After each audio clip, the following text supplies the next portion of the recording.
وہ فہد کو تھپڑ مار کر اسے اس کی اوقات تو یاد کروا آئی تھی، پر ابھی بھی وہ بہت زیادہ ڈری ہوئی تھی۔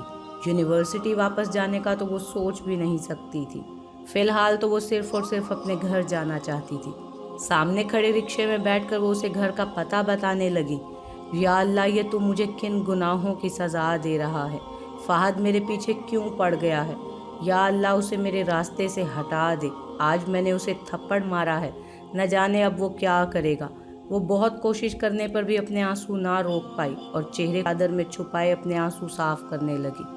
تبھی گھر بھی آ گیا۔ رکشے والے کو پیسے دے کر وہ بھاگ کر گھر میں داخل ہوئی، اپنے کمرے میں آئی، بیڈ پر بیٹھ کر زاروں قطار رونے لگی۔ تبھی اس کے فون پر میسج ٹیون بجی۔ تم نے مجھے تھپڑ مارا نا، اب دیکھ اس کا انجام۔ تیرا گھر معلوم ہے مجھے، دیکھنا کرتا کیا ہوں میں۔ عبیرہ فہد کا میسج پڑھ کر ایک دم سے چکرا کر رہ گئی۔ مجھے جانا ہی نہیں چاہیے تھا، بہت بڑی غلطی ہو گئی۔ میں اب کبھی یونیورسٹی نہیں جاؤں گی، بس میں نہیں جاؤں گی۔ وہ فون کو دور پھینکتے ہوئے بولی اور جلدی سے اپنے کمرے کی کھڑکی بند کرنے لگی۔ کچھ سوچ کر وہ نیچے گئی اور ساری کھڑکیاں اور دروازے بند کرنے لگی۔ وہ فہد کی آج کی حرکت اور ابھی آئے میسج کی وجہ سے بہت زیادہ ڈر گئی تھی۔ وہ اپنا سر ہاتھوں میں دیے صوفے پر بیٹھ گئی۔ 1 گھنٹہ وہ وہیں بیٹھی رہی تھی۔ تبھی مین ڈور پر دستک ہوئی۔ وہ ڈر کے مارے صوفے سے اچھلی۔ دستک ایک مرتبہ پھر ہوئی۔ وہ اپنے دھڑکتے دل پر قابو پاتی دروازے کے قریب آئی، کپ کپاتے ہاتھوں سے دروازہ کھولا اور آنکھیں بند کر لی۔ ماما، عمیر اور نور کی آواز اسے اپنے کانوں میں سنائی دی۔ یس ماما کی جان، اندر آؤ۔ عبیرہ نے دونوں کو اندر کیا۔ تم دونوں کس کے ساتھ آئے؟ شہریار تو نظر نہیں آ رہے۔ عبیرہ نے حیرانگی سے دروازے سے باہر جھانکتے ہوئے کہا۔ میرے ساتھ آئے۔ تبھی اسے فہد کی آواز سنائی دی اور وہ ایک جھٹکے سے سیدھی ہوئی۔ تم؟ نور، عمیر، آپ دونوں اندر کمرے میں جا کر کپڑے چینج کرو، میں نے نکال کر رکھے ہیں۔ دونوں اندر کی طرف بھاگے۔ تمہاری ہمت کیسے ہوئی میرے گھر میں قدم رکھنے کی؟ عبیرہ اپنے ڈر کو کنٹرول کرتے غصے سے بولی۔ ہاں، میری ہمت کی چھوڑو، تم میں بڑی ہمت آ گئی ہے۔ خیر چھوڑو، مارنے کے بہانے تم نے چھوا تو صحیح، قسم سے مزہ آ گیا۔ وہ اپنے گال کو سہلاتے ہوئے بولا۔ مجھے خود پر شرم آ رہی ہے، کبھی زندگی میں نے تم جیسے لوفر انسان کو چاہا تھا، پر اللہ پاک کا لاکھ لاکھ شکر ہے، اس نے مجھے اس گندے گٹر میں گرنے سے بچا لیا اور شہریار جیسا اچھا انسان دیا۔ اوہ واو، نائس، شہریار اچھا ہے، لیکن یہ تم مت بھولنا کہ میں اس کے آفس میں کام کرتا ہوں اور کافی کلوز ہو چکا ہوں اس سے۔ وہ یقین کرنے لگا ہے میری ہر بات پر۔ دیکھا نہیں، آج تمہیں یونیورسٹی اور بچوں کو اسکول سے لینے کے لیے مجھے بھیج دیا، وہ طنزیہ انداز میں بولا۔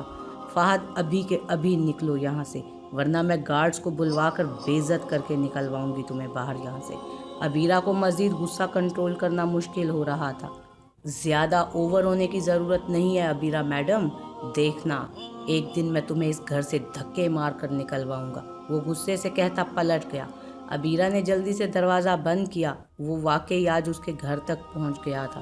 عبیرہ اپنے آپ کو سنبھالتی کچن میں آئی، عمیر اور نور کے لیے کچھ بنا کر باہر لائی تو دونوں ٹی وی دیکھ رہے تھے۔ شہریار کو فیکٹری کا اتنا زیادہ نقصان ہوا تھا، آج سارا دن وہ اسی فیکٹری کے متعلق لوگوں سے ملتا رہا تاکہ جلد سے جلد اسے دوبارہ سے پہلی پوزیشن پر لایا جا سکے۔ ساری فیکٹری جل چکی تھی، اندر زیادہ تر مشینیں خراب ہو چکی تھی۔ وہ اس فیکٹری کو بیچ نہیں سکتا تھا کیونکہ یہ فرحان صاحب کی پہلی فیکٹری تھی، اور دوسری بات یہاں پر باقی فیکٹریوں کے بنسبت زیادہ کام ہوتا تھا۔ اسی مصروفیت کی وجہ اور بچوں کو لینے نہ جا پایا اور فہد کو بھیج دیا۔ سر، میں بچوں کو گھر چھوڑ آیا ہوں، فہد شہریار کے پاس آ کر بولا۔ اور عبیرہ میڈم کو یونیورسٹی سے لینے نہیں گئے؟ شہریار اس کی طرف پلٹ کر بولا۔ سر، جب میں یونیورسٹی پہنچا تو گارڈ نے بتایا کہ میڈم 3 گھنٹے پہلے یونیورسٹی سے جا چکی ہیں۔ وہ بتا رہا تھا کہ کوئی بڑی سی گاڑی میں لینے آیا تھا۔ جب میں بچوں کو لے کر گھر پہنچا تو میڈم پہلے سے ہی گھر میں موجود تھی۔ فہد صفاقی سے جھوٹ بول رہا تھا۔ شہریار اس کی بات سن کر حیران ہوا۔ ٹھیک ہے، تم جاؤ، اسے بول کر وہ دوبارہ ورکرز سے بات کرنے لگا۔ میں نے کام کر دیا، لوہا گرم ہے، ہتھوڑا مار دو۔ فہد پلٹ گیا اور اپنے موبائل سے شمائلہ کو میسج کر دیا۔ شہریار رات 9 بجے کے قریب فارغ ہوا اور گھر کی طرف نکل گیا۔ تبھی اسے ایس پی کا فون آیا۔ گاڑی ڈرائیو کرتے ہوئے اس نے کال اٹھا لی۔ مسٹر شہریار، مجھے اس آدمی کا پتہ چل گیا ہے جس نے آپ کی فیکٹری میں آگ لگوائی تھی۔